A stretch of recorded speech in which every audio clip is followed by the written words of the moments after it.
Hello and welcome to another edition of Fire Safe. I'm your Assistant Chief Fire Marshal Kelly Eggers, and today we're here to talk about kitchen safety. NFPA Fire Prevention Week is coming up, and their program this year is Cooking Safety Starts With You.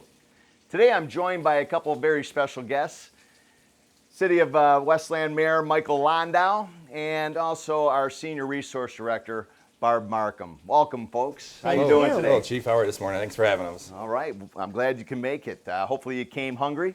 Very. And like the pitch went, today we're here to talk about fire safety in the kitchen. So obviously we've already started rolling here, folks. The first thing I did today to prepare is I made sure that the entire cooking area was free of combustible materials. We're talking napkins, paper towels, paper plates, low-hanging drapes, curtains. Loose clothing. You don't want to wear long sleeves, loose clothing, ties or any scarves, anything that could possibly catch fire near the cooking surface you want to be aware of and eliminate. All right. Today we're cooking a staple in the firehouse, firefighter breakfast, which is full of carbs and proteins. So again, hopefully you came hungry. We have plenty of food, and welcome again. Great. Thank Well, you. thanks for having us, Chief. All right. I did notice that you have the handles turned away from you. Why is that important? That's a great question, Barb, and that's part of the initial assessment of the cooking area, making sure that it's safe. So yes, always a good idea to turn the pan handles in towards the cooking surface, or at least away from the operating area in front of the stove. In fact, the NFPA advises that we keep at least a 36-inch clearance from the cooking area to help prevent somebody from accidentally hitting the handles. Not just humans, animals have been known to bump into the handles too, and we can cause fires that way, absolutely. And Chief, I'm noticing you're staying by the cooking surface. Why is that important to stay really close to the cooking surface? You know, I know you guys had your stand by your pan billboards out there, which obviously are very helpful, but can you explain a little bit about why it's important to stay near the cooking surface? Mayor, that's an excellent observation here, and probably the most important thing that we need to talk about today. Very dangerous. We have heat involved. There's fuels, combustible materials there that we're cooking.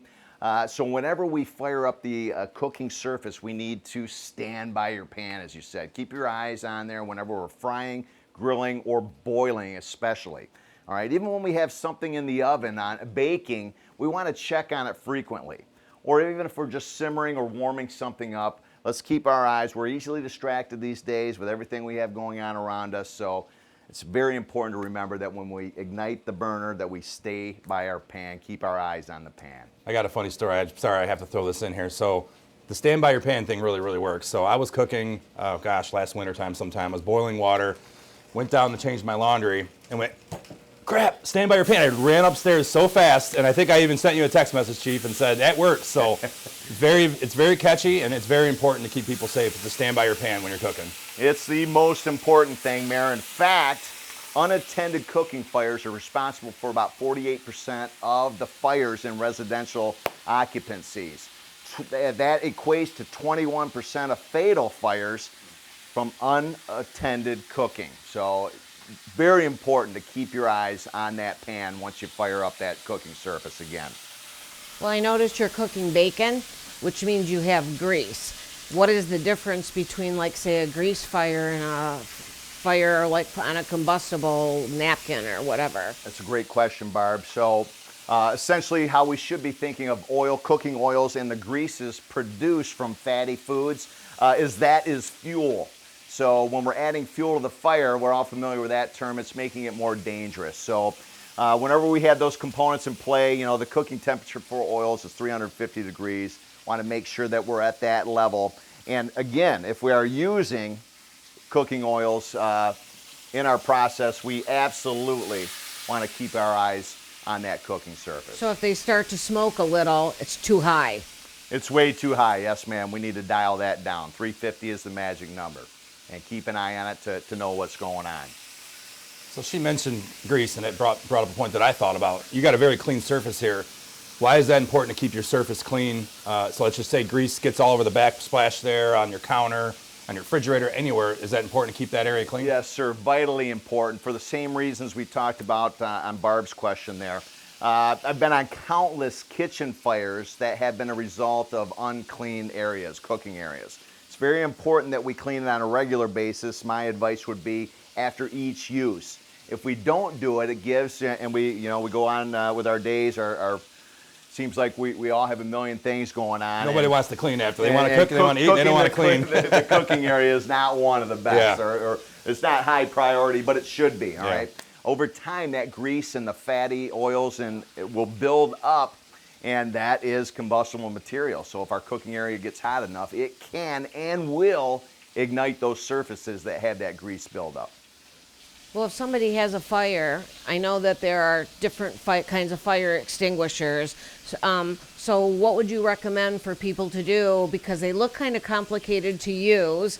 So how do people figure that out? And is there an easier way? So they are very easy to use, Barb. We do advise that if you are going to use a fire extinguisher, that you have some type of training out there, because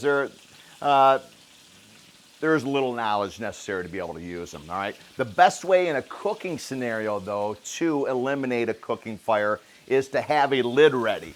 And that was part of my initial prep, making sure the area was clean and free of combustible materials. Also, I want to have a lid ready. If there is a fire, the best way to snuff that fire out, certainly when grease is involved, is to use a lid. We're going to put it out.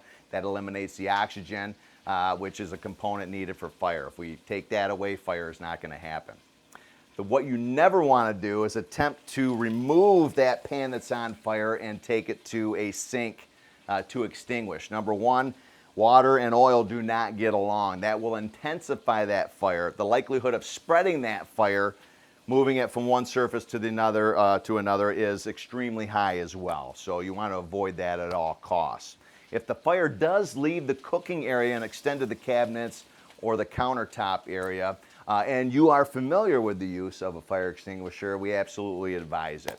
And what works best for your home is a 2A 10BC extinguisher. It's approximately 2.5 pounds. This works very good. There's a learning process. Pin needs to be pulled. You're going to test it to make sure it works. And our organization offers classes on that. For anybody interested, you can contact Fire Prevention at any time. We'd be happy to educate you on the use of a fire extinguisher. Chief, it's very important. I appreciate the fact that you guys are willing to train, because there's a lot of seniors and maybe people that when there's a fire, they're going to panic and they're going to freak out, and maybe they don't know how to use those. Talking off camera with your team earlier, you mentioned there's some easy spray fire extinguishers you can purchase. Are those work just as easy as a 2A fire extinguisher that you mentioned? Even easier, Mayor. So they do have those available at your Lowe's, Home Depot, that are made specifically for home kitchens, and they're more of an aerosol type operation. No pin to pull. You remove the cap and immediately ready to go. Specifically generated or made to use with grease fires. Make sure you have a lid ready. Make sure the handles of all your pans are turned in or away from the operating area of the cooking surface. If you're tired or on medications that make you drowsy, we advise that you not cook. Always have something ready to extinguish a fire, our lid or a fire extinguisher. And remember, the most important thing, always stand by your pan. For more information and additional safety tips, you can visit nfpa.org or call my office directly, 734-467-3260. Have a great day, folks, and remember, stay fire safe.